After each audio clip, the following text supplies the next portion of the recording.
ኣብ ጉዳይ ኤርትራውያን ጉዳይ ፖለቲካ ክላሓል ከሎ ኣሰራርብቲ ካብ ዝኾኑ ጉዳያት ሓደ ኣብ መንጎ ሰልፊ ውድብን ህዝብን ክህሉ ዝግብኡ ዝምድና እዩ። እዚ ዛዕባ ዝያዳ ኣዘራራቢ ዝኸውን ነቲ ዝምድና ብሕግን ስርዓትን ዘይኮነስ ብሸፈጥን ዓመፅን ዝብለፀሉ ዘይሓላፍነታዊ ውዳበታት ኣብ ዝዋስእሉ መስርሕ ብኣብኡ ድማ ጎጅለ ህግደፍ ናይ ዝሽፋጢ ኣገላለፃ ዝምድና ህዝብን ግንባርን ኣብነት ኮይኑ ዕድመ ስልጣኑ ንምንዋሕ ካብ ዝጥቀመሎም ስልትታት ሓደ ምዃኑ ይግለጽ።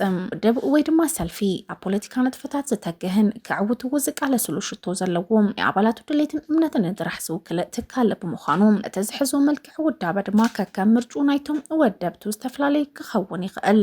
ዜጋታት ፖለቲካዊ ዕድል ህዝቦምን ሃገሮምን ኣብ ዝውስን ቃልሲ ንምስታፍ ኣብ ዙርያና ኣተሓሳስቦም ዝውክል ትካል ናይ ምውዳብ መሰል ኣለዎም። መሰረታዊ ዕላማ ናይቲ ምውዳቦም ኩሉ ምድያዊ ዕቤት ሃገሮምን ህዝቦምን ምብራኽን ተነፊጉና ዝብልዎ መሰላት ንምውሓስ ድማ እዩ። ናብኡ ንምብፃሕ ዝተፈላለዩ ተሓሳስባታት ስለዝሕዙ ድማ ከከም ምርጮም ናይ ዝተፈላለዩ ውዳበታት ኣባላት ይኾኑ። ተስተፈለይ ተሓሳስባታት ዝወልዶ ውዳበታት ክበዝሕን ክውሕድን ይኽእል። ኣብ ሓንቲ ሃገር ዘሎ በዝሒ ውድባት ክንድዚ ክኸውን ከሎ ዝብል ገደብ እኳ እንተዘይለ ሓደ ፖለቲካዊ ውድብ ጥራሕ ምህላው ግን ናይ ሓሳብ ፍልልይ ስለዘስእን ኣይምረፅን። ንስለ ምብዛሕ ኢልካ ውዳበታት ምምስራት እውን ኣይተባባዕን። ናይ ተሓሳስባ ምርጫ ንምህላው ዓመታት ንዘይምብታን ክልተ ተወዳዳሪ ሰልፍታት ምህላው ድማ እኹል ዝብሉ ወገናት እውን ኣለዉ። ኣብ መስርሕ ቃልሲ ናይ መንርኢቶ ብዝያዳ ናይ ህዝቢ ኣስረፀም ውድድር ክህልው ድማ ናይ ገድድ ብምዃኑ እቲ ውድድር ነቲ ትመርፁ ተሓሳስባ ክዕውት መን ይምርሐውን ዘጠቃለል እዩ። መሰረታዊ ሕቶ ህዝቢ ብዝመለስ ኣተሓሳስባ ዝምራሕ ውዳበ ናይ ምዕባይን ምስፍሑን ዕድሉ ሰፊሕ እኳ እንተኾነ ናይ ሓደ ውድብ ምዕባይ ዘይምዕባይ ካብ ዘርእዩ ረቋሕታት ሓደ ካብቲ ትቃለሰሉ ክሳብ ክንደይ ብኣባልነት ክተሰልፍ ምብቃዕ ዘይምብቃዕ እዩ። ሓደ ውዳበ እቲ ዝኽተሎ ተሓሳስባ ቁኑዕ ኮይኑ ኣባላቱ ኣይውሕዱን ማለት ኣይኮነን። ጠንቂ ዕላምኡ ህዝባዊ ክነሱ ናይ ሰዓብቲ ምውሓሱ ግን ኣዝዩ ፀብሉል ይኸውን። ሓሳብካ ብግቡእ ኣብ ተጠቃሚ ህዝቢ ክተስርፅ ዘይምብቃዕ ድማ ምስ ቁኑዕ ዕላማ ንዕኡ ዝምጥን ምንቅስቃስ ጎስጓስ እውን ወሳኒ እዩ። ብሰንኪ ዘይ ህዝባዊ ዕላሙ ተቐባልነት ብምስኣኖም ዘይዓበዩ ግን ድማ ዓበይቲ ናይ ምዃን ህርፋን ዘለዎም ከመግደፍ ዝኣመሰለ ውዳበታት ዝጥቀም ስልቲ ሰለማውን ሕጋውን ውሕስን መወዳደሪ ሜዳ ምዕፃው ድሕሪኡ ከምቲ በይኑ ዝጎዩ ዝቅድሙ የብሉን ዝበሃል ተወዳዳሪ ኣብ ዘይብሉ ብሑት ፖለቲካ ሜዳ ፈጥኹም ፀላኹም ኣነ የናትኩም ብምባል ሰባት ብዜግነቶም ክረኽብዎ ዝግብኦም መሰላት ምስ ናይ ውድብ ኣባልነታት ተኣሳሲርካ ምፍርራሕ ኣብ ርእሲ እዚ ድማ ኣነ ህዝቢ እየ ህዝቢ ከዓ ኣነ እዩ ክሳብ ምባል እውን ዝበፅሕ።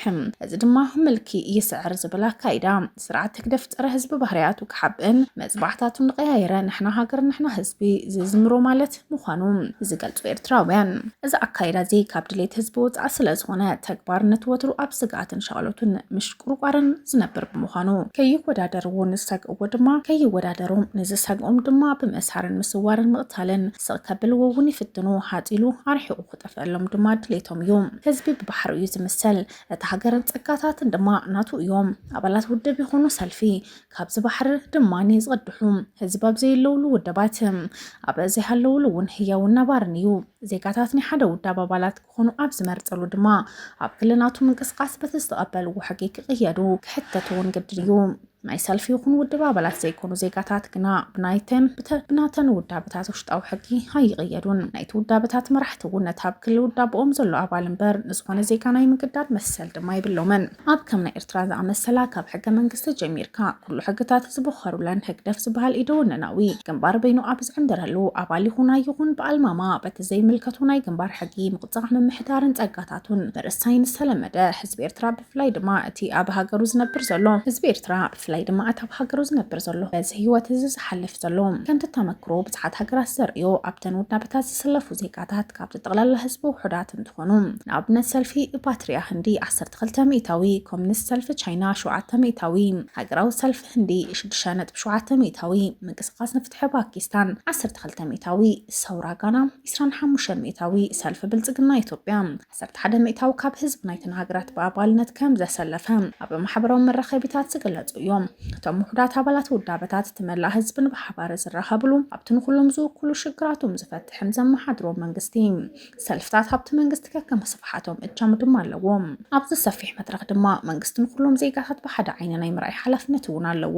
ኣብ ከም ኤርትራ ዝኣመሰላ ብሓደ ግንባር ጥራሕ ዝጥበሓተ ሃገራት ግን ዋላኒ ምሳል ምርጫ ዘይተካየደሉ ኩነታት ግን ኣብ መንጎቶም ንናቶም ሓላፍነትን መሰልን ዘለዎም ህዝቢ መንግስትነትን ውድብን ክህልው ዝግብኦ ፍልለይ ኣይረኣይን። እዚ ድማ ንሓደ ውዳበ ንሱ ዝቕሙ መንግስቲ ምቋም ማለት ክድዓት ሃገርን ህዝብን ኣምሲሎም ዝቐረብዎ እዮም ኣብዚ ሕዚ እዋን መብዛሕትአን ሃገራት ፍልልይ ህዝብን ፖለቲካዊ ውዳበን ብሕጋብ ዝተነፀረሉ ብሰልፋዊ ብሕዝብነት ብሰልፋዊ ብዙሕነት ድማ ዝመሓደራ ሳላትን የሓሰብ መማረዝታት ምህላው ድማ ዝሓሸ ምኽባር ዲሞክራሲ ሰባዊ መሰልን ኣብ ዘለወን ኣብተን ብሓደ ሰልፊ ጥራሕ ዝምርሓ ከም ኤርትራን ቻይናን ሰሜን ኮርያን ቪየትናምን ኩባን ዝኣመሰለ ሃገራት ህዝበን ብብኹራት ዲሞክራሲ ሰባዊ መሰል ድማ ይሰቐሉ ኣብ ናይ ጽባሕ ኤርትራ ሕገ መንግስታዊ ካላት መንግስቲ ኣብ ዝተነፀረሉን ርክብ ህዝብን መንግስትን ሰልፍታትን ሕጋውን መልክዕ ዝሓዝሉ ስርዓት ንምትካል ቃልሲ ድማ ብሓባር ቃልሲ ድማ ብርክት ዝበሉ ኤርትራውያን ከቕሙ ከም ዘለዎም እውን ብርክት ዝበሉ ኣካላት እውን እንዳተቃለሱ ዝርከቡ እዮም። ሕርያኖስ ኒውስ